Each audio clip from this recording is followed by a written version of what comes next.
اتنا بولا جا چکا ہے میرے بارے میں اتنا بول دیا ہے، ندیم صاحب تک نے چھوڑا نہیں، تو میرا خیال ہے آپ لوگوں کی توقعات کچھ بڑھ گئی ہوں گی، تو ان توقعات پہ پورا اترنے کی کوشش کرتا ہوں۔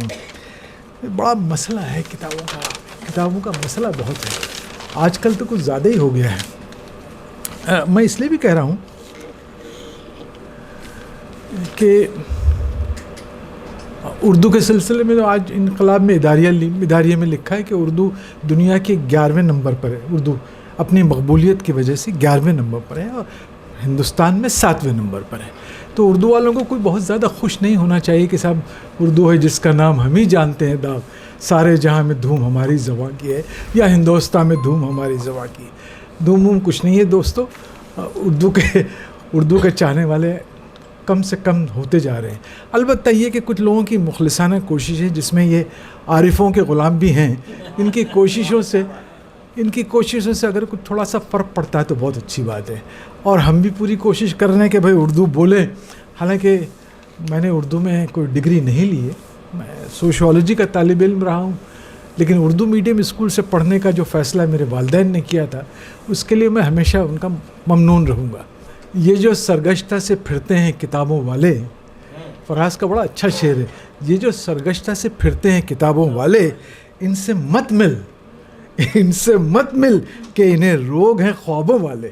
تو آج میرا خیال ہے میرے ساتھ آپ حضرات بھی کچھ خواب اٹھا کے لائے ہوں گے اور یہاں پر آ گئے ہیں، اللہ کا شکر ہے کہ آپ لوگ آ گئے ہیں۔ اور سب سے پہلے تو میں یہ بتانا چاہوں گا کہ حضور جو کھتری لائبریری یا میونسپل لائبریری کا جس کا ذکر کیا، کس نے ذکر کیا؟ ندیم صاحب نے کیا۔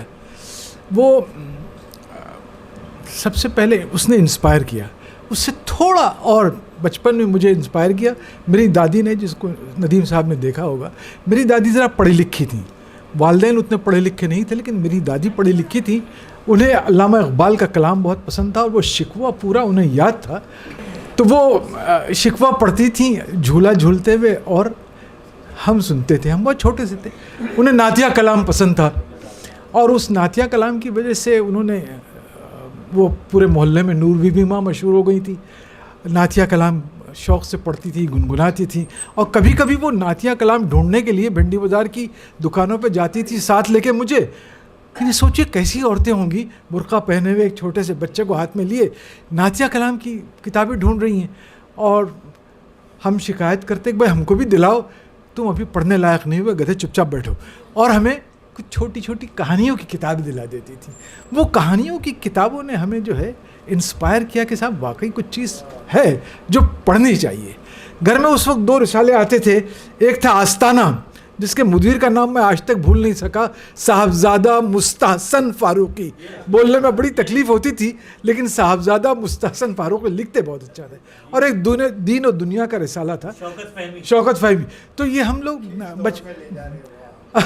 وہ ہم بھائی میں کیا کروں، مجھے کھلونا بانو، چھوٹے چھوٹے بہت سب، بہت اب آج وقت نہیں اتنا بولنے کا میرے پاس، تو گھنٹوں بول سکتا ہوں کتابوں کے۔ بہرحال تو وہ اس سے یہ کہ ہم کو تھوڑا تھوڑا پڑھنے کا شوق جاگا۔ پھر اتفاق سے نظر پڑی کہ گھر کے ٹھیک سامنے ایک کتابوں کا خزانہ ہے، میونسپل لائبریری، تو ہم وہاں جانے لگے۔ صبح 7:30 بجے کھلتی تھی، 11 بجے تک کھلی رہتی تھی، اور پھر شام 4 بجے کھلتی تھی اور 7 بجے بند ہوتی تھی۔ یعنی تقریباً 6 گھنٹے پڑھنے لکھنے والوں کے لیے ایک خزانہ کھلا رہتا تھا کہ آؤ اور لوٹو۔ وہاں سے اخبار پڑھنے والے زیادہ آتے تھے، کتابیں پڑھنے والے کم۔ لیکن آج وہ میرا ایک دوست نہیں آیا ہے، مطلب ہمارا ایک دوست نہیں آیا، ورنہ وہ گواہی دیتا۔ رفیع نیازی صاحب سے میری ملاقات اسی لائبریری میں ہوئی۔ وہ بھی صبح بھاگتے ہوئے آتے تھے، اور وہ دیکھتے تھے کہ سامنے سے ایک اور لڑکا روڈ کراس کر کے بھاگ رہا ہے، اور ہم لوگ دونوں اس لائبریری میں ملتے تھے، اور وہ دوستی جو اس دن شروع ہوئی تھی آج تک باقی ہے، اور اس کی وجہ وہ صرف کتابیں ہیں۔ آج بھی رفیع صاحب اگر ہوتے تو میں بتاتا ان کا اسٹائل کیا ہے، کیا دوست کون سی کتاب پڑھی؟ وہ یہ نہیں پوچھتے کہ تم کیسے ہو، کون سی کتاب پڑھی، اور دوست میں نے یہ کتاب پڑھی، تم نے پڑھی؟ نہیں، ارے یار تم نے نہیں پڑھی، اچھا میں دیتا ہوں پڑھ کے واپس کرنا، لیکن میں کبھی واپس نہیں کرتا۔ بہرحال رفیع صاحب کی محبتوں نے بھی کتابوں کی طرف بہت مائل کیا، اور وہ لائبریری آپ کو سن کے تعجب ہوگا کہ بمبئی میں اس زمانے میں ہمارے علاقے میں 3 ایسی میونسپل لائبریریاں تھیں جو کارپوریشن چلاتی، 3 لائبریریاں. ایک تو جامنی محلے کی لائبریری، ایک مینارہ مسجد کے اندر لائبریری تھی اوپر پہلے منزلے پہ وہ لائبریری تھی، اور ایک مدن پورہ میں لائبریری تھی. یہ 3 لائبریریوں کا کیا حشر ہوا اللہ بہتر جانتا ہے، لیکن ان لائبریریوں نے ہمیں بنایا، ہماری ذہن سازی کی، ہمیں پڑھنے کی طرف مائل کیا، ہمیں کتابوں کی خوشبو سے تعارف کروایا، ہمیں کتابوں کے لمس سے محبت کرنا سکھائی، اور یہ آج تک باقی ہے. الحمدللہ یہ آج تک باقی ہے. لائبریریوں کی حالت ذات دیکھ کر مجھے بڑا افسوس ہوتا ہے. کچھ تو شاید حکومت کی عدم توجہی ہو سکتی ہے کہ حکومت نے اس پہ کوئی دلچسپی نہیں لی. آج ہمارے بلڈرز کو افورڈیبل ہاؤسنگ کے لیے تو پیسے نہیں دیے جاتے، البتہ یہ کہ بلڈرز کے لیے وہ زمینیں بہت آسانی سے دے دی جاتی ہیں جہاں وہ لگژری فلیٹس بنا سکیں. ان میں لائبریری کا کوئی ذکر نہیں ہوتا. البتہ وہ بتاتے ضرور ہیں کہ ہماری بلڈنگ میں آپ کو ایک ریڈنگ روم ملے گا جس میں صرف نمائش کے لیے کچھ کتابیں ہوتی ہیں، وہ کتابیں نہیں ہوتی جو آپ کو اور مجھ کو انسان بنا سکتی ہیں. تو ایک تو حکومت کی عدم توجہی ہے کہ مجھے کینیڈا میں جانے کا موقع ملا اور میں 1.5 سال رہا. پچھلی بار 1.5 سال رہا، اس سے پہلے بھی میں 6 مہینے رہ چکا ہوں، اور میں نے وہاں کی لائبریریاں دیکھی. آپ کو سن کے تعجب ہوا کیا لائبریریز ہیں. ہر علاقے میں، محلے میں، چھوٹا جو حلقہ ہے اس میں ایک لائبریری ہے جس میں کم از کم 5000 کتابیں ہیں، کم از کم 5000 کتابیں ہیں. اور اس میں ایک لائبریرین اور ایک پیون کھڑا رہتا ہے. آپ کو کچھ کرنا نہیں، آپ آئیے، کتابیں لیجئے اور چلے جائیے. واپس کرنے کے لیے باہر ایک ڈبہ رکھا، اس میں ڈال دیجئے. اس کے علاوہ ایک جنرل لائبریری ہے، شہر کی بڑی لائبریری، وہ 3 منزلہ لائبریری تھی. جب اس کا انوگریشن ہوا تھا تو حکومت نے بسوں کو ہر علاقے میں چھوڑ دیا تھا کہ وہاں سے لوگوں کو، قارئین کو بلا کے لاؤ اور کوئی ٹکٹ نہ لو. آج بھی اس لائبریری سے لگا ہوا میٹرو کا اسٹیشن ہے جس سے اترتے ہی آپ لائبریری میں داخل ہوتے ہیں. سوچیے کتنی سہولت. 1 ہفتہ میٹرو سے کوئی فیس نہیں لی گئی ان لوگوں کے لیے جو لائبریری کے اسٹاپ پہ اترنے والے ہوں. 3 منزلہ لائبریری. میں جا کے ملا لائبریرین سے، اچھی خاتون تھی. پوچھا انہوں نے کہ آپ کہاں سے آئے ہیں. میں نے کہا ایک غریب ملک سے آیا ہوں جہاں لائبریریوں کا بڑا قید ہے، آپ کے یہاں کتابیں پڑھنے آیا ہوں. کتنی کتابیں ہیں آپ کے یہاں؟ بولے اتنی ہے کہ آپ 10 بار بھی اگر زندہ ہو کے یہیں فوت ہو جاؤ پھر زندہ ہو کے پڑھیں تو ختم نہیں کر سکیں. میں نے کہا بتائیے. بولے صرف 5 لاکھ ہیں. ابھی تو صرف 5 لاکھ ہیں، ہمارا ٹارگٹ 10 لاکھ کا ہے. ہر سیکشن کے لیے ایک فلور کا آدھا حصہ ہے. اس میں کیفیٹیریا بھی ہے، اس میں بچوں کے لیے کریشے بھی ہے، اس میں آرام دہ صوفے بھی ہیں، فری کمپیوٹر سروسز ہے، فری انٹرنیٹ ہے، فری زیروکس ہے، اور ہر طرح کی سہولت، کھانے پینے کی سہولت. چائے کافی تو آپ کو فری مل جاتی ہے، اور واش روم بہت عمدہ ہے جس کا یہاں تصور بھی نہیں کر سکتے. یہ ایک چھوٹے سے ایک بڑے ملک کے ایک چھوٹے سے شہر کی کہانی ہے. اور آپ سنیے، اتفاق سے بات ہے کہ میں یورپ گیا تھا. وہ بھی بتائیے کہ یہ کتاب نہیں ملی تھی آپ کو بتائیے. ارے صاحب طریقہ کیا ہے؟ میں نے پوچھا کہ بھئی میں ایک وقت میں کتنی کتابیں لے سکتا ہوں. انہوں نے کہا آپ کتنی کتابیں ایک دن میں پڑھ لیتے ہیں؟ میں نے کہا ایک دن میں تو نہیں پڑھ سکتا، میں مشین نہیں ہوں، مجھے 2 سے 3 دن لگیں گے. انگریزی میری ذرا سلو ہے، تیزی سے نہیں پڑھ سکتا. 3 دن. تو انہوں نے کہا اچھا ٹھیک ہے، تو آپ ایسا کیجئے 30 کتابیں لے جائیے اور 3 مہینے بعد واپس کر دیجیے، کوئی پریشانی کی بات نہیں. میں نے کہا لیکن پھر بھی مجھے بتائیے کہ میں ایک وقت میں کتنی کتابیں لے سکتا ہوں؟ بولے 99. آپ 99 لے سکتے ہیں، ایک کارڈ پہ 99. ارے صاحب میں تو پاگل ہو گیا. خیر طریقہ کیا ہے؟ آپ کو انٹرنیٹ پہ بیٹھ کے صرف دیکھنا ہے کتابوں کی فہرست، بٹن دبانا ہے. کینیڈا میں وہ کتاب کسی بھی لائبریری میں ہو وہ آپ کے محلے میں پہنچا دی جائے گی، اور وہاں سے میسج آئے گا کہ آپ کی کتاب آ گئی ہے. اب آپ کو محلے کی لائبریری میں جا کے کتاب لینا ہے، پڑھ کے محلے کی کتاب کے ڈبے میں ڈال دینا، لائبریری میں ڈبے میں ڈال دینا ہے، وہ کتاب واپس ہو گئی. کتنی سہولت. میں ایمسٹرڈم جا رہا تھا، یورپ کی بات کر رہا ہوں، تیزی سے جا رہا تھا میٹرو اسٹیشن کی طرف، تو وہاں پہ ایک بہت بڑا ہال نظر آیا جس میں لوگ بیٹھ کے کتابیں پڑھ رہے تھے. تو میں نے پوچھا کہ بھائی یہ کیا سلسلہ ہے یہ اسٹیشن پہ؟ تم نے کہا کوئی سلسلہ نہیں بھائی، یہ یہاں کا مستقل نظام ہے. وہاں لکھا ہوا تھا کہ اگر آپ عجلت میں گھر سے نکلے ہیں اور راستے میں پڑھنے کے لیے کوئی کتاب لینا بھول گئے ہیں تو پریشان مت ہوئیے، یہاں کی کتابوں میں سے کوئی بھی کتاب لے جائیے، سفر کیجیے اور واپسی میں جب آئیں تو خدا را واپس کر دیجیے. اگر آپ واپس نہیں کریں گے تو ہمیں دکھ نہیں ہوگا، لیکن بہت خوشی ہوگی کہ اگر آپ دوسری بار آتے وقت ایک اور کتاب ریپلیس کر جائیں. Can you beat this? Can you beat this? اتفاق سے یہ خدا کے لیے اسے بڑائی پہ معمول نہ کریں. صرف میں اس لیے بتا رہا ہوں کہ یہ میں نے اپنی آنکھوں سے دیکھا ہے. پیرس میں میٹرو میں داخل ہوا, کھچا کھچ گاڑی بھری ہوئی تھی. میں نے چاروں طرف جگہ دیکھا کہ بھئی چاروں طرف ڈھونڈا کہ کہیں بیٹھنے کی جگہ مل جائے, کوئی جگہ نہیں ملی. لیکن حیرت ناک بات یہ تھی, جو حیرت ناک نہیں کہنا چاہیے, مسرت آمیز حیرت ناک کہنا چاہیے. مسرت آمیز حیرت یہ تھی کہ ہر شخص including old people, young people, عورتیں, مرد, سب کتاب پڑھ رہے تھے. سب کتاب پڑھ رہے تھے اور اسٹیشن پر آتے ہی وہ کتاب بند کر کے چلے آتے تھے. اتنا عمدہ. اور ہر پیرس یہ کووڈ پیریڈ سے یوں سمجھ لیجیے 1 سال پہلے کی. کووڈ پیریڈ میں میں کینیڈا میں تھا, اس سے پہلے میں 3 مہینے یورپ میں رہا, اس سے پہلے پھر 3 مہینے یورپ. اب بھی یورپ میں یہی حال ہے, اب بھی یورپ میں یہ حال ہے. اس سے پہلے کہ میں اپنے پورے سفر کی تفصیل سناؤں, سچ پوچھیے تو وہاں جا کے میں کچھ نہیں کرتا, میں لائبریری چلا جاتا ہوں. میں ایک لائبریری میں گیا, یورپ کی ایک لائبریری میں گیا, میں نے پوچھا کہ بھئی یہاں اردو کی کتابیں کیوں نہیں ہیں؟ تو انہوں نے کہا آپ تشریف لائیے. کہاں سے آئے آپ؟ پاکستان سے. میں نے کہا نہیں, ہندوستان سے. وہاں اردو کی کتابیں پڑھتے ہیں آپ؟ میں نے کہا جی پڑھتے ہیں, اس لیے تو ڈھونڈ رہے کہ کتابیں کہاں گئی. بولے آئیے بتاتی ہوں. وہ گودان میں لے کے گئی. انہوں نے کہا دیکھیے یہ سب اردو کی کتابیں پڑھی ہیں, انہیں پڑھنے والا 3 سال تک کوئی نہیں آیا. ہم نے 3 سال تک اسے سجا کے رکھی تھی, کوئی 3 سال تک نہیں آیا, لہٰذا ہمیں مجبوراً وہ جگہ خالی کرنی پڑی. اس کے علاوہ ایسے بھی علاقے میں نے دیکھے جہاں انڈیا ٹوڈے, آؤٹ لک اور گجراتی کے ہندوستان کے پیپر آتے ہیں, پاکستان کا اخبار آتا ہے, پاکستان کا وہ بڑا سا کلرفل میگزین جو آتا ہے اخبار جہاں آتا ہے, اور پاکستان کی اردو کی ساری کتابیں آتی ہیں. سمجھے, مستنصر حسین تارڑ کی کتابیں میں نے وہاں پڑھی. آپ کو سن کر حیرت ہوگی, جون ایلیا کا سارا کلام میں نے وہاں پڑھا, چومسکی پورا وہاں پڑھا میں نے. ہندوستان کے ادیبوں کی اور شاعروں کی کتابیں میں نے وہاں پڑھی, اس لیے کہ وہ لوگ کتابیں پڑھتے ہیں. ایک لائبریری میں انہوں نے کہا کہ ہم نے ایک ہال بنا رکھا ہے جہاں پہ ہر ہفتے ڈسکشن ہوتا ہے کتابوں پر.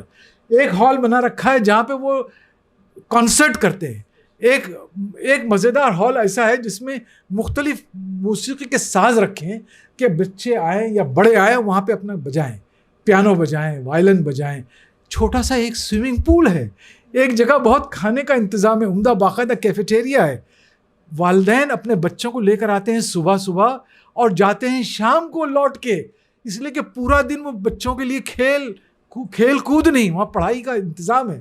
ان کے لیے کتابیں ہیں, آڈیو لائبریری ہے, ویڈیو لائبریری ہے, اور بچوں کے الگ سیکشن ہی الگ ہے. تو جب لائبریریوں کا یہ نظام دیکھیں تو آپ کو لگتا ہے کہ صاحب یہ کیا ہو رہا ہے. بہت ہی افسوس کی بات ہے. جاملی محلے کی لائبریری میں ہم نے صادق سردنوی کی کتاب پڑھی, جن کا آج کوئی نام بھی نہیں جانتا, تاریخی ناول لکھے.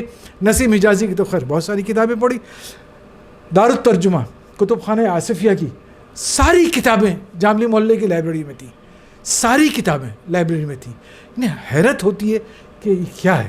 ابن صفی کا کسی نے ذکر کیا تو ہم بھاگے کہ کہاں ملے گی. اس زمانے میں بھنڈی بازار میں اپنے تاج کمپنی کے آگے شمق پڑھا ہے, لیکن اس کی بنیاد پر ہم آج تک اردو کی کتابیں پڑھتے ہیں اور اردو بولتے ہیں. ایسا استاد. ایک دن ہم نے پوچھا جالی صاحب مزاحیہ ادب پڑھنے کا من کرتا ہے. انہوں نے کہا بالکل پڑھیے. لائبریری لے گئے. رشید احمد صدیقی کی عاشق تو بیان ہی تھی, بولے یہ پڑھو پھر اس کے بعد آنا. ہم پڑھنے کے بعد گئے تو پھر کہا شفیق الرحمان لو. بولے اب کوئی دوسری کتاب نہیں پڑھنا, اب صرف مزاحیہ ادب پڑھنا. شفیق الرحمان کو پڑھنے کے بعد تو ایسا لگا اس آدمی نے ہمیں جادو کر دیا ہے. کیا زبان لکھتا ہے, کیا شگفتہ تحریر ہے. اور 1 2 نہیں 11 کتابیں ان کی, حماقتیں, مزید حماقتیں, لہریں, پچھتاوے, وہ آج تک مجھے یاد ہیں. میں نے کتابیں خرید کر, یہ ساری کتابیں جن کا میں ذکر کر رہا ہوں الحمدللہ میرے گھر میں ہیں. شاید اس کے لیے کہ کتابیں میرا پہلا اور آخری عشق ہے. بھائی گھر میں نہ بولنا. کتابیں اتنی جمع کر لی. ایک وقت اب ان کے بارے میں ریکارڈ بھی کر رہے ہیں, تیار کر کے بھیجا ہے کسی نے اسے. اور یہ کہ پھر تو ہم رکے ہی نہیں. کرنل محمد خان بجنگ احمد, کیا کتاب ہے صاحب. پہلی کتاب لیفٹیننٹ بجنگ احمد, ایک کرنل کے ایک لیفٹیننٹ کے آپ بھی تھی. کیا خوبصورت کتاب ہے, کتنا ٹھہراؤ, کتنی اچھی بنت, ایک ایک جملہ ایسا لگتا ہے کہ اس کو ہلا نہیں سکتے. کرنل محمد خان کی کتاب دیکھی, ابن انشا کی کتاب, اوفو, آوارہ گرد کی ڈائری, چلیے ہو تو چین کو چلیے. کیا کتابیں, کیا عمدہ کتابیں, کیا عمدہ کتاب. ابن بطوطہ کے تعاقب میں چلتے ہو تو چین کو چلیے. اور خمار گندم, آخری کتاب خمار گندم. کیا کتابیں لکھی بھائی ابن انشا کی. ابن انشا تو خیر شاعر بھی تھے, ان کا ذکر بعد میں کروں گا. پھر کنہیا لال کپور کو پڑھا, اس کے بعد پطرس بخاری, پھر اس کے بعد ہم آئے ان پر مجتبیٰ حسین, اور پھر گاڑی آ کے رکی ہے صاحب تو یوسفی پر, جس کے عہد میں ہم سب جی رہے ہیں. کیا کتاب ہے صاحب, مطلب چراغ تلے اور زرگزشت اور خاکم بدان, شاعر آب گم اور شاعر شام شہر یارا. کیا کتابیں, یہ پڑھتے چلے جائیے اور آپ یقین مانیے طبیعت جب اپنی گھبراتی ہے سنسان راتوں میں تو ہم ان کتابوں کو نکال کے پڑھ لیتے ہیں. واقعی دل خوش ہو جاتا ہے, زندگی ایک بالکل دوسرے نہج پہ چلی جائے. ایسا لگا کسی نے اٹھا کے آپ کو جنت کے کسی اچھے سے باغ میں بٹھا دیا. یہ کمال تھا. پھر اس کے بعد اپنے افسانے پڑھے, ناولیں پڑھنا شروع کی, کرشن چند, منٹو, عصمت آپا اور بیدی, اور آخر میں ہم پہنچے قرۃ اللہ حیدر پر, جو ہماری فیوریٹ آتھر ہیں. آگ کا دریا تو خود بہت بڑا ناول ہے جس کو ایک بار نہیں 2-3 بار پڑھنا چاہیے. لیکن سفینہ غم دل, میرے بھی صنم خانے, کیا کتابیں عمدہ. اور ان کے افسانوں کا مجموعہ ستاروں سے آگے, چاندنی بیگم, کارے جہاں دراز ہے. پڑھتے چلے جائیے اور آپ کو سیری نہیں ہوگی, جی جائے گا پھر پڑھے. ستاروں سے آگے کے افسانے پڑھتے چلے جائیے, سیری نہیں ہوتی, کیا کیجیے گا. پھر پاکستان میں ایک سے ایک رائٹر, قدرت اللہ شہاب, مفتی ممتاز مفتی, اور اشفاق احمد, سفر در سفر, بانو قدسیہ, راجہ گدھ. کیا عمدہ ناول ہے, کیا عمدہ. پڑھ گڈڑیا, کیا افسانہ ہے مطلب. اور پھر میں آتا ہوں صاحب مختار مسعود پر. مختار مسعود کی آواز دوست, آپ نے آواز دوست اگر 1 سے زائد بار نہیں پڑھی ہے تو مجھے آپ کے مہذب ہونے میں شبہ ہے. اتنی عمدہ کتاب کہ جس کی پہلی بار شائع ہوئی اور اس کو آدم جی ایوارڈ ملا. مختار مسعود کی 2 اور کتابیں ہیں جو میرے پاس ہیں اتفاق سے, سفر نصیب اور ایک ہے لوح ایام. وہ جب وہ ایران میں سفیر تھے تو انہوں نے امام خمینی کی آمد پہ جو کتاب لکھی تھی لوح ایام, عمدہ کتاب. سفر نصیب تو ان کی غیر معمولی کتاب. آواز دوست تو خیر اس کو کلاسک کا درجہ حاصل ہے.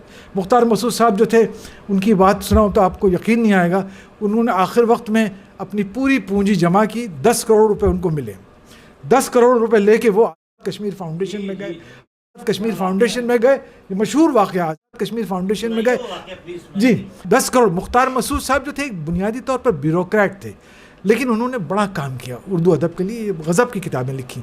پھر انہوں نے یہ کیا, آخر وقت میں انہوں نے اپنی, میرا خیال ہے 76 میں ان کا انتقال ہوا, انہوں نے اپنی پوری پونجی جمع کی 10 کروڑ روپے, اور 10 کروڑ روپے لے کر کشمیر فاؤنڈیشن میں گئے. ان سے کہا کہ مجھے فلاں گاؤں میں ایک اسکول بنا کے دیجیے. لوگوں نے پوچھا کہ آخر کیوں اسی گاؤں میں. انہوں نے کہا جب ہم تقسیم کے وقت ہمارا خاندان بھاگا پریشان حال گزرا تھا تو ہم اس گاؤں میں رکے تھے, اور اس گاؤں والوں نے اس زمانے میں 47 سے پہلے ہمارا بڑا خیال رکھا تھا. ہم صرف 1 رات رکے تھے اور دوسرے دن صبح اٹھ کے ہم چلے گئے تھے, لیکن اس رات کو انہوں نے ہمیں بڑا آرام دیا تھا اور جاتے وقت توشہ بھی دیا. تو میں چاہتا ہوں اس گاؤں کی پذیرائی ہو, لیکن ایک شرط ہے. انہوں نے کہا یہ اسکول بنے گا, اس میں کسی کا نام نہیں ہوگا, میرے عطیے کی شہرت نہیں ہوگی, چھٹی کے دن میں آؤں گا, خاموشی سے انوگریٹ کر کے چلا جاؤں گا.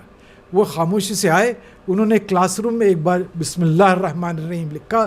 وہاں کے غیر تدریسی عملہ چھٹی کے دن موجود تھا, ان سے ہاتھ ملایا اور پلین میں بیٹھ کے چلے گئے. ایسے کہاں 10 کروڑ, ایسے لوگ کہاں ہیں. 76 ایسے لوگ کہاں ہیں بھائی, ایسے لوگ کہاں ہیں. ابھی تو میں اداس نسلوں کے تو میں نے ذکر نہیں کیا, گریز کا ذکر نہیں کیا, عبداللہ حسین کی ناول, شوکت کیا نام, بستی, انتظار حسین کی بستی, شوکت صدیق کا ناول, اوف. کیا کتابیں بھائی، مطلب میں تو یہ کہتا ہوں کہ ہمارا اردو کا ادب جو ہے واقعی ایسا ادب ہے کہ اس کو آپ عالمی سطح پہ رکھ سکتے ہیں. آپ کو ایک بات بتاؤں، شاید آپ لوگوں کو پتہ نہ ہو، ایک امریکن خاتون جنہیں نوبل پرائز ملا، تو جب وہ ایکسیپٹنس اسپیچ دینے اوپر گئیں تو انہوں نے کہا کہ میں بہت شکر گزار ہوں نوبل انعام کمیٹی کے جو مجھے انہوں نے انعام دیا ہے، لیکن میں ایک بات آپ لوگوں کے گوش گزار کرنا چاہتی ہوں، وہ یہ کہ میں نے انگریزی میں آگ کا دریا پڑھا ہے، آگ کا دریا کا ترجمہ پڑھا ہے. ہندوستان کی وہ عورت قرۃ العین حیدر مجھ سے بڑی رائٹر ہے، وہ ڈیزرو کرتی ہے خدا کے لیے. یہ اس خاتون نے پبلکلی کہا ہے، قرۃ العین حیدر اتنی بڑی رائٹر تھیں. بہرحال شعروں کی تو ہمیں بہت ابتدا سے ہی شوق ہو گیا تھا. جمیل مرصع پوری صاحب، نیاز بھائی، یہ محلے میں چھوٹی چھوٹی مجلسیں برپا کرتے تھے، شعری مجلسیں ہوتی تھی، شعری بزم آرائیاں ہوتی تھی، اور ہم جا کے بیٹھتے تھے. ایک معمولی اسکول کے اسٹوڈنٹ جا کے صرف شعر سنتے تھے کہ بھئی کیا ہے. اس علاقے کے چھوٹے چھوٹے شاعروں کو ہم جانتے تھے. اس میں اقبانی صاحب بھی تھے، ماہر اقبانی بھی اور شیفتہ صاحب، اور ہاں ساز کے والد عبدالرزاق سعید صاحب اور شیفتہ صاحب. مطلب یہ کہ وہ تربیت محلوں سے ہوئی، اور پھر وہ تربیت بڑھتے بڑھتے جالب صاحب نے اس پہ جو رنگ چڑھایا. تو جالب صاحب نے ایک بار کہا تھا کہ اگر زبان میں روانی چاہتے ہو تو داغ کو پڑھو. تو ہم نے داغ کے سارے مجموعے پاکستان سے منگوائے 4، اور اس کو جلد بنا کے مستقل پڑھنا شروع کر دیا، اور پڑھتے رہے. زبان میں واقعی داغ کی بڑی روانی، بڑی شوقی ہے، بڑی روانی. اور پھر غالب کا تو کیا ذکر کریں صاحب، اس کا غالب اور میر کا تو ذکر کرنا، علامہ اقبال نے ہم کو بیدار کیا. ذرا سمجھ آئی تو پتہ چلا کہ ملت بھی کوئی چیز ہوتی ہے، اور وہ بھی زخم کھائی ہوئی ملت اور سوئی ہوئی ملت بھی کوئی چیز ہوتی ہے. اسے بیدار کرنے کے لیے اقبال کی بہت ضرورت تھی. بڑا شاعر اقبال داغی تھے، داغ کے ہی شاگردوں میں سے تھے.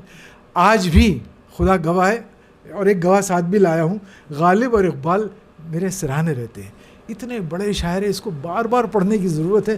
جب بے ضمیر سونے لگتا ہے یا جب آنکھیں بند ہونے لگتی ہے تو علامہ اقبال کو اٹھا لیجئے، مسجد قرطبہ پڑھیے، ساقی نامہ پڑھیے، کوئی غزلیں پڑھیے، اور جی خوش آ جاتا ہے کہ صاحب یہ شاعر ہے، یہ کیسا آدمی.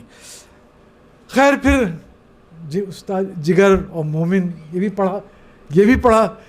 پھر فیض سامنے آئے. رقص سے میں تیز کرو، ساز کے لئے تیز کرو، سوئے میں خانہ سفیران حرم آتے ہیں. وہ جا رہا ہے کوئی شب غم گزار کے، کیا صاحب کیا. آئی اور شام فراق اب نہ پوچھ، آئی اور آ کے ٹل گئی. دل تھا کہ پھر سنبھل گیا، جاتی کہ پھر ٹھہر گئی. کیا شعر ہے صاحب، کیا اشعار ہیں.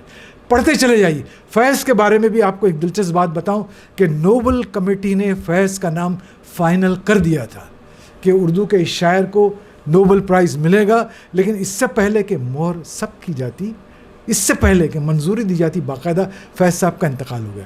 اور وہ لوگ، ان کا ایک اصول ہے کہ وہ مردوں کو اہمیت نہیں دیتے. وہ صرف وہ مردوں کو اہمیت دینا ہم لوگوں کا کام ہے. یہ کام ہم لوگ بڑے مزے سے کرتے ہیں. اور کبھی کبھی تو افسوس بھی ہوتا ہے کہ اردو کا اتنا بڑا شاعر کاش کچھ دن اور جی لیتا تو ہم لوگ تو زندگی بھر خوش ہوتے رہتے. خیر، امجد اسلام امجد، ناصر کاظمی. پھر ناصر کاظمی کو پڑھا، پھر کیا شعر بھی. دل میں ایک لہر سی اٹھی ہے ابھی، کہیں تازہ ہوا چلی ہے ابھی. کیا صاحب اشعار ہے، آپ پڑھتے چلے آئیے. اور ان کا دیوان جو ہے وہ پہلی بارش، دیوان، یہ سب میرے پاس ہے. میں باقاعدگی سے پڑھتے. بچے ہنستے بھی ہیں کبھی کبھی کہ بھائی کیا کرتے ہیں آپ، دیوانے ہو گئے ہیں آپ. سوشیولوجی کے ٹیچر تھے نا آپ، اسٹوڈنٹ، یہ اردو کیوں پڑھ رہے ہیں؟ تو میں کہتا ہوں بیٹا اس میں میں سوشیولوجی تلاش کر رہا ہوں. بہرحال آج کل ابن انشا کا تو میں نے بولنا ہی بھول گیا کہ بھائی استاد سلامت علی خانہ نے جو انشا جی اب کوچ کرو جو گایا ہے صاحب، اس شعر میں جی کا لگانا کیا صاحب، کیا شاہکار نظم، کیا شاہکار نظم. یا مجھ سے پہلی سی محبت میرے محبوب نہ مانگ، فیض کی جو پڑھی، وہ میڈم نور جہاں نے پوری دنیا میں مشہور ہو گیا. فیض زندہ سے نکلے، جیل سے نکلے، سب سے پہلے بھاگ کے میڈم نور جہاں کے گھر گئے، انہیں گلے لگا لیا اور انہوں نے کہا کہ اس نظم کی کاپی رائٹ میں آج آپ کو دیتا ہوں. یہ لوگ تھے, ایسے لوگ نہیں, اتنی عمدہ نظمیں لکھنے کے بعد یہ. خیر, آج کل ایک نام پاکستان کا بہت بڑے شاعر کا نام جو گونج رہا ہے وہ افتخار عارف صاحب کا ہے. افتخار عارف صاحب کو پرائڈ آف پرفارمنس مل چکا ہے اور پاکستان کے سارے ایوارڈ مل چکے ہیں. اور ان کا کیفی اعظمی نے کہا کہ میں پاکستان سے آیا تو بہت پریشان تھا, کیونکہ پاکستان کا کسٹمز اور ہندوستان کا کسٹم یہ دونوں نہایت ہی خطرناک قسم کے لوگ ہیں. یہ جنات لوگ ہیں, سونگ کے کتابیں نکال لیتے ہیں. ایک کتاب, البتہ میں بہت کامیابی سے باہر آیا, ایک کتاب میں وہاں سے بچا کے لایا, وہ تھا افتخار عارف کا کلام مہر دو نیم. کیا عمدہ کتاب ہے صاحب. میں چاہوں میرے خدا مجھے اتنا تو معتبر کر دے, میں جس مکان میں رہتا ہوں اس کو گھر کر دے. شکم کی آگ لیے پھر رہی ہے شہر بشہر, شکم کی آگ لیے پھر رہی ہے شہر بشہر. کتنا عمدہ سگے زمانہ ہے ہم, کیا ہماری ہجرت کیا. کیا عمدہ صاحب, کیا عمدہ شعر. ایک نہیں سینکڑوں اشعار ہیں جو آپ پڑھتے چلے جائیے, شام نہیں رات ہو جائے گی عارف صاحب, آپ کے عارفین بھی بھاگ جائیں گے لیکن کلام ختم نہیں ہوگا اور کتابیں ختم نہیں ہوگی. بہرحال یہ علم کا سودا, یہ کتابیں, یہ علم کا سودا, یہ کتابیں, یہ رسالے ایک شخص کی یادوں کو بھلانے کے لیے. جان نثار اختر کا کیا صاحب شعر تھا. میں کہنا ایک دن صبح اٹھا تو میں نے دیکھا میرے سامنے پھنکارتے ہوئے بڑے اجدے کھڑے ہیں. میں ڈر گیا, کہ اللہ تو خیر فرما, میں سارے گناہوں کی معافی مانگتا ہوں. بھائی لوگ آپ کون ہیں؟ تو انہوں نے بتایا کہ ہم آپ کے وہ چھوٹے گناہ جو آپ نے نوجوانی میں کیے تھے, اب تو آپ بوڑھے ہو گئے ہیں, ارے حضور ریٹائر ہونے والے ہیں, اب تو خدا کی طرف آؤ. میں نے فوراً خدا سے معافی مانگی, معافی ہی نہیں مانگی, دوستی بھی کر لی. اور دوستی کا فائدہ یہ ہوا کہ میں قرآن کی طرف بھی آیا. پھر میں نے قرآن کی تفاسیر کا مطالعہ کیا. ہمارے کالج کی لائبریری بہت اچھی تھی. برہانی کالج کی لائبریری میں 35,000 کتابیں تھیں. یہاں برہانی کالج کے کچھ پرانے طلبہ بیٹھے ہیں, وہ گواہ دیں گے, پورا فلور 5th فلور لائبریری کا فلور تھا. اسکول کی لائبریری بھی بہت اچھی تھی. جی ہاں, آدھا فلور تھا. جی ہاں بالکل, بیگ محمد کی بھی. خیر جالی صاحب اس کے انچارج تھے تو سوال ہی نہیں اٹھتا. وہاں پہ عشرت حسین فاروقی صاحب جو فاؤنڈر پرنسپل تھے, انہوں نے اس لائبریری کو بہت ہی پیار سے کتابیں خریدی تھی اور سجایا تھا. اور وہاں پہ 35,000 کتابیں تھیں. میں اس لیے کہہ رہا ہوں کہ میں لائبریری کا انچارج تھا اور 36 سال رہا. اور وہاں پہ ہم لوگ لائبریری کی کتابوں کو بالکل سینے سے لگاتے تھے اور بچوں کو لے آتے تھے اور دکھاتے تھے کہ جاؤ ان کتابوں سے بات کرو. دوسرے جو پرنسپل آئے وہ لوگ کہتے کہ اسٹیک روم میں بچوں کو نہیں لے جانے کا. میں نے کہا صاحب میں چھوڑ دیتا ہوں, میں لائبریری سے استعفیٰ دے دیتا ہوں. اگر بچہ کتابوں کو نہیں دیکھے گا, ان سے باتیں نہیں کرے گا اور کتابیں شیلف میں بند رہیں تو یہ گونگی ہو جائیں گی, یہ مر جائیں گی. ان کو آپ بچوں سے ملنے دیجئے اور بچوں کو دیکھنے دیجئے. جو بچہ ایک کتاب لینے آیا ہے اسٹیک روم میں 5 کتابیں لے کے جائے گا, اس لیے کہ اس کو اپنی دلچسپی کی دوسری کتابیں بھی ملیں گی. خود ہمارا حال یہ تھا کہ جب SSC پاس کرنے کے بعد سب سے پہلے برٹش کاؤنسل لائبریری میں گئے, بھولا بھائی دیسائی روڈ پہ تھی. 20 روپے اس وقت, صرف 20 روپے ممبرشپ تھی. میں گیا, ان سے کہا, پہلے میں SSC کے رزلٹ کے آنے سے پہلے گیا تو انہوں نے کہا کہ ہم اسکول اسٹوڈنٹس کو نہیں آنے دیتے, کالج اسٹوڈنٹس آ سکتے ہیں. جس دن کالج میں داخلہ لیا, آئیڈینٹی کارڈ ملا, پہلا کام میں نریمن پوائنٹ گیا, لائبریری میں داخل ہوا اور دیکھا میں نے کہ ہزاروں کتابیں کھلی پڑی ہیں. لوگ جا رہے ہیں, گھوم رہے ہیں, نکال رہے ہیں, ڈال رہے ہیں. 4 کتابیں ملتی تھیں.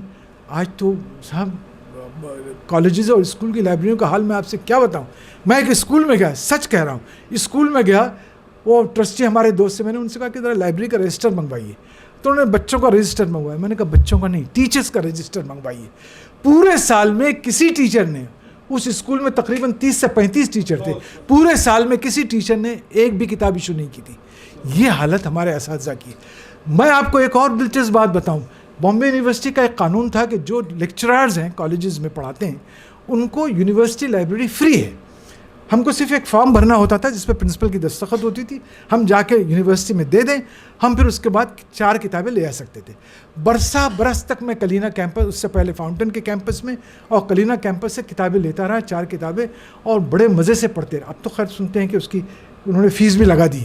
لیکن وہاں پر بھی مجھے پتہ چلا کہ 250 کالجز, بمبئی کے اندر اتنے سارے کالجز ہیں, کتنے اساتذہ آتے ہیں؟ 10 میکسیمم 15, 10 سے 15 اساتذہ ہیں جو باقاعدگی سے لائبریری کی کتابیں لینے آتے ہیں، ورنہ لائبریری کی کتابیں کوئی نہیں پڑھتا۔ بہرحال برہانی کالج کی لائبریری دیکھی تو جی خوش ہو گیا۔ وہاں پہلی میں نے دیکھی وہ تفسیر ثنائی دیکھی، ثناء اللہ امرتسری پانی پوری کی، ثناء اللہ امرتسری کی کتاب دیکھی میں نے تفسیر ثنائی، اور لیکن اس کی زبان ذرا پرانی تھی تو میں نے نہیں پڑھی۔ پھر کچھ لوگوں سے معلوم کیا کہ قرآن کی تفاسیر کہاں ہیں۔ عثمان غنی عادل صاحب ہمارے دوست تھے، انہوں نے مجھے تفہیم دی۔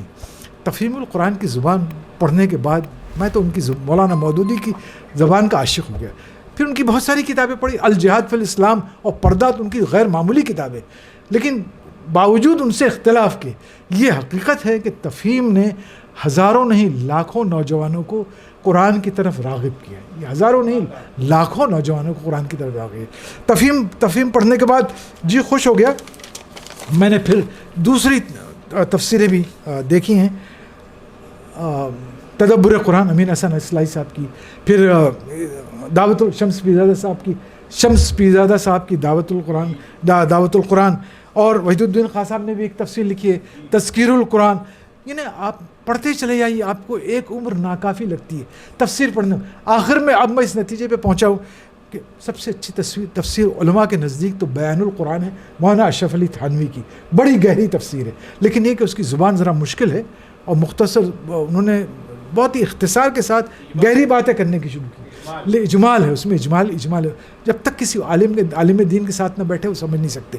لیکن مفتی محمد شفیع تفسیر معرف القرآن ایک غیر معمولی کتاب ہے، 8 جلدوں میں ہے، لیکن اسے پڑھنا شروع کر دیجئے، انشاءاللہ 2 سال میں، 1 سال میں نہیں تو 2 سال 3 سال میں آپ اسے مکمل کر لیں گے اور آپ کی زندگی درست کامیاب ہو جائے گی۔ بہرحال حضور، ابھی اسلامی فقہ کی کیا بات کروں، میں نے اسلامی فقہ پہ مولانا یوسف لدھیانوی کے جنگ میں جو کالم آتے تھے اس کی 10 جلدوں میں فتاوے آئے ہیں، بہت ہی خوش۔ ہمارے یہاں بھی مجیب اللہ ندوی صاحب کی اسلامی فقہ بہت مشہور ہے، منہاج الدین صاحب کی ایک جلد میں اسلامی فقہ بہت مشہور ہے، لیکن سب سے اچھا فتاویٰ میرے نزدیک فتاویٰ رحیمیہ ہے، جو مولانا عبدالرحیم لاجپوری کا سورت والے ان کا ہے، جو انہوں نے گجراتی اخبار کے لوگوں کے لیے لکھا تھا، لیکن اس کے بعد میں اردو ترجمہ کر کے شائع ہوا، آج 10 جلدوں میں ملتا ہے، بہت اچھا مدلل اور بہت ہی مؤثر فتاویٰ رحیمیہ۔ میرے پاس اتفاق سے وہ بھی ہے، جسے میں کبھی کبھار دیکھتا ہوں جب کہیں گاڑی رکتی کہ بھئی اب کیا کریں، کہ سجدہ صاحب میں کام چل جائے گا کہ نہیں، یا کچھ اور فدیہ دینا پڑے گا، تب جا کے فتاویٰ رحیمیہ کھولتا ہوں۔ بہرحال معرف الحدیث تو حدیث کے لیے بہت ہی عمدہ کتاب مولانا منظور نعمانی صاحب کی، حالانکہ میں نے مشکات سبقن پڑھی ہے، لیکن معرف الحدیث مولانا منظور نعمانی کا ایسا کام ہے کہ آخرت میں انشاءاللہ ان کے لیے وہ توشہ بنے گا۔ سیرت رسول کی بات جب تک چلی، میں سیرت پہ پڑھا، در یتیم مولانا ماہر القادری کی چھوٹی سی کتاب، کیا کتاب ہے، مولانا ماہر القادری کی صاحب، مولانا ماہر القادری کے تبصرے، یادوں کی برات کا تبصرہ ان کا بہت مشہور ہوا تھا، تبصرے ان کی کتاب تھی، جو جوش پہ جو تھا، جی ہاں۔ مولانا ماہر القادری صاحب کی زبان کے سلسلے میں میں آپ سے ایک بات کہوں، وہ زبان کا اتنا بڑا عالم تھا کہ لوگ اپنے مسودات ان کو دیتے تھے کہ اس کو ایڈٹ کر کے ہم کو دیجیے۔ محمد صلاح الدین جیسے آدمی نے انسانی حقوق جب کتاب لکھی تو انہوں نے پہلے مولانا ماہر القادری کو دی کہ اس کو درست کر کے بھیجیے۔ آج ہمارے یہاں اردو میں یہ روایت ہی نہیں ہے، ہم اپنے کو علامہ سمجھتے ہیں کہ ہم نے جو لکھ لیا وہ حرف آخر، اس میں کوئی تبدیلی کی گنجائش نہیں، لیکن یقین مانیے ایڈیٹنگ، علامہ تو ہے لیکن وہ عین سے نہیں ہے۔ اچھا خیر، علامہ فہامہ جو بھی کہہ لیجئے، اتنے افسوس کی بات ہے کہ ہم آج بھی اپنا مسودہ کسی پڑھے لکھے کو دکھانے کو تیار نہیں ہوتے، اس کے لیے کہ ہم دوسرے کو پڑھا لکھا آدمی سمجھتے ہی نہیں۔ یہ سب سے بڑا مسئلہ ہے، ہماری انا کا مسئلہ ہے، یہ سب سے بڑا مسئلہ ہے۔ بہرحال افسوس کی بات ہے۔ اچھا، انگریزی میں یہ ٹریڈیشن ہے، انگریزی میں اگر آپ کتاب چھپوانا چاہتے ہیں تو انگریزی پریس کے ہاں خود اپنے ایڈیٹرز ہیں جو بہت اچھے انگریزی جانتے ہیں، وہ آپ کی زبان درست کر دیں گے، آپ کا لہجہ بدل دیں گے، شگفتہ ہو جائے گا، لیکن یہ کہ اردو میں ایسا کوئی سسٹم نہیں ہے، افسوس کی بات ہے۔ ونود مہتا نے لکھا ہے، ونود مہتا کی لکھنؤ بوائے جو کتاب ہے، اس میں انہوں نے باقاعدہ ایک پیراگراف لکھا ہے کہ میں کوئی بہت بڑا ادیب نہیں ہوں، میں ایک معمولی سا جرنلسٹ ہوں، لیکن میری موجودہ ایڈیٹر نے اس کتاب میں 4 چاند لگا دیے۔ اس کا کریڈٹ، میری زبان کی فصاحت و بلاغت کا کریڈٹ ونود مہتا کہتا ہے، اس ایڈیٹر کو جانتا ہے جس نے، نوجوان ایڈیٹر کو جاتا ہے جس نے اس کتاب کو بہتر بنا، مجھ سے، میری تحریر سے بہتر بنایا. سوچیں یہ اعتراف، برملا اعتراف کرنے کوئی معمولی بات نہیں ہے، لیکن ہمارے یہاں ایڈیٹنگ کو تو ہوتا ہی نہیں، دکھایا نہیں دیتا. بہرحال اس کے بعد سیرت پر نعیم صدیقی صاحب کی کتاب بہت اچھی، محسن انسانیت، غیر معمولی ہے، لیکن بہرحال حرف آخر علامہ شبلی کی سیرت النبی، جس کی 2 جلدیں بعد میں مولانا سلیمان ندوی نے مکمل کی، لیکن وہ آج بھی لاسٹ ورڈ ہے سیرت پر.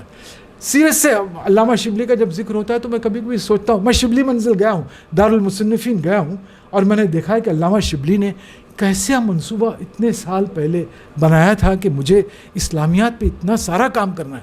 مہاجرین پہ الگ کتاب، انصار پہ الگ کتاب، صحابہ پہ الگ کتاب، صحابیات پہ الگ کتاب، سیرت پہ الگ کتابیں، اور اپنا چھاپا خانہ، اپنے نکاسی کا الگ نظام. صاحب یہ لوگ، یہ انسان تھے کہ جنات تھے؟ کبھی کبھی حیرت ہوتی کہ انسان تھے کہ جنات تھے. اور یہ سب شبلی منزل کے آس پاس ہے. اور جو ان کے رفقا تھے جو ان کے لیے کام، ان کے لیے گھر بنائے، ان کے لیے چھوٹے چھوٹے گھر بنائے کہ آپ اپنے بال بچوں کے ساتھ یہیں رہیے، اور یہ لائبریری ہے یہاں پہ کام کیجیے. اور کتنا زبردست کام ہوا ہے علامہ شبلی کی وجہ سے، جس کو لوگ سمجھ نہیں پائے. ہم لوگ تو صرف الفاروق، المامون اور سوانح مولانا روم پڑھ کر خوش ہو لیتے ہیں کہ کیا کام کیا، لیکن ان کا یہ کام جو ہے برسوں زندہ رہے گا، برسوں صدیوں زندہ رہے گا. بہرحال ایک اور مولانا جو مجھے کبھی نہیں بھولتے، اور میں آج تک سوچتا ہوں کہ مولانا آزاد، کیا آج ماؤں نے مولانا آزاد جیسے بچے پیدا کرنے بند کر دیے؟ لگتا تو ایسا ہی، کیونکہ 47 کے بعد آج 70 سال تک، 70 سال کے اس طویل عرصے میں ایک بھی ایسا قداور شخص پیدا نہیں ہوا جو مولانا آزاد کے کم از کم کندھے تک ہی آتا ہو. ایک بھی نہیں. آپ کو یقین آئے گا، پچھلے سال جب مولانا کی یوم وفات پہ پارلیمنٹ میں ان کی تصویر کے پاس کچھ لوگ جو شردھانجلی کے گئے، 3 آدمی، اس میں ایک غلام نبی آزاد مسلمان تھا، ایک وہ سیکریٹریٹ کا ایک آدمی آیا تھا، جو 2 سٹاف ممبر. یہ مولانا آزاد، ہم خواہ ان لوگوں کو کہتے ہیں کہ صاحب انہوں نے ہم مولانا آزاد کو بھلا دیا. آپ نے کون سا یاد رکھا ہے؟ اسی سے ہماری علم دوستی، یا علم دوستی، اسی سے ہماری علم دوستی کا پتہ چلتا ہے. مولانا آزاد صاحب غبار خاطر پڑھیے صاحب، پڑھتے چلے جائیے. آخر میں ایک اور مولانا کا ذکر کر، خطبات آزاد تو پڑھا ہی ہوگا میرا خیال ہے. خطبات آزاد جس نے نہیں پڑھی، یا ذکر آزاد نہیں پڑھا، یا عبدالرزاق ملی آبادی کی لکھی ہوئی ان کی سوانح نہیں پڑھی، تو واقعی مولانا آزاد کے ساتھ ظلم ہے. برہانی کالج کی لائبریری میں الہلال اور البلاغ کی فائلیں موجود ہیں. لائبریری نہیں ہے لیکن وہ فائلیں موجود ہیں. بہت افسوس کی بات ہے کہ اتنے بڑے آدمی کے ساتھ ایسا ہوا. ویسے ایک اور مولانا جن کا ذکر کرنا چاہوں گا، جو آج پہلی صف کے امام ہیں، مولانا تقی عثمانی صاحب. زبردست عالم دین. انہوں نے جمعہ کے خطبات جو کہے تھے، وہ خطبات کی 15 جلدیں آ چکی، بمبئی میں اویلیبل ہیں. اور خطبات کن عنوانات پہ دیے؟ ایک ان کا خطبہ، جمعہ کا خطبہ ہے کہ پارکنگ غلط مت کیا کرو. جب اگر آپ پارکنگ کرنے کھڑے ہوں تو خدا را یہ یاد کر لیا کرو کہ یہ زمین اللہ کی زمین ہے، تمہارے باپ کی زمین نہیں ہے. اور یہ بھی یاد کر لیا کرو کہ اگر تمہاری غلط پارکنگ سے کسی کو تکلیف پہنچتی ہے تو یہ آپ کسی مسلمان کو اذیت دے رہے ہیں، جو گناہ کبیرہ ہے. انہوں نے چھوٹے چھوٹے موضوعات پر اتنی اچھی باتیں لکھی کہ میں آپ کو کیا بتاؤں. صوتی آلودگی پر انہوں نے ایک واقعہ لکھا ہے کہ ایک صاحب مسجد نبوی میں بڑے زور سے چیخ کر کو بیان دے رہے تھے. حضرت عائشہ رضی اللہ تعالیٰ عنہ نے اپنی نوکرانی خادمہ کو بلایا اور کہا کہ جاؤ امیر المومنین کو بلا کے لاؤ، اور ان سے کہا کہ اس شخص سے کہیے کہ مسجد کے کاروبار مسجد کی 4 دیواری تک محدود رہیں، مسجد کے پڑوسیوں کو کوئی تکلیف نہیں ہونی چاہیے. یہ ایسی بات ہے صوتی آلودگی کے سلسلے کی کہ جو، اور میں کیا کہوں، اذانیں تو آپ سبھی سنتے ہوں گے اور ہر مسجد کی اذانیں سنتے ہوں گے. اور ابھی رمضان آنے کو ہے، 3 بجے سے جو شروع ہوگا اذان، اس پہ سحری تک جو چلے گا. یہ ایک واقعہ، صرف ایک واقعہ بتاتا ہے کہ آدمی کو کتنی احتیاط، ایک اچھے مسلمان کو کتنی احتیاط کرنی چاہیے کہ اس کی ذات سے کسی کو ذرہ برابر بھی تکلیف نہ ہو.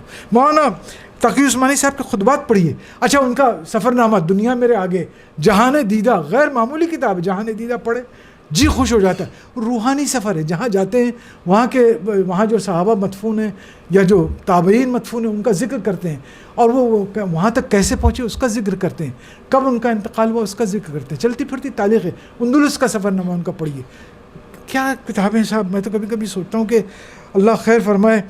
ہوائے جوہل سے یوں مرگ افشاں, ندیم صاحب ہوائے جوہل سے یوں مرگ افشاں, کتابیں شہر کی سب مر رہی ہیں. ایسا لگتا ہے کہ واقعی کتابیں شہر کی سب مر رہی. اچھا یہ ہمارا المیہ ہے کہ نہیں؟ جب ہماری کتابیں فٹ پاتھ پر ملنے لگیں اور جوتیاں ہماری نہایت ہی خوبصورت کبرڈ میں, شیشے کے کبرڈ میں سجائی جائیں, تو آپ سمجھ سکتے ہیں کہ ہمارا کیا حال ہے, ہم کس اسٹیج پہ پہنچ چکے ہیں. اس کی بہت ساری. تاج آفس تو بند ہو گیا بھائی, تاج آفس بند ہو گیا.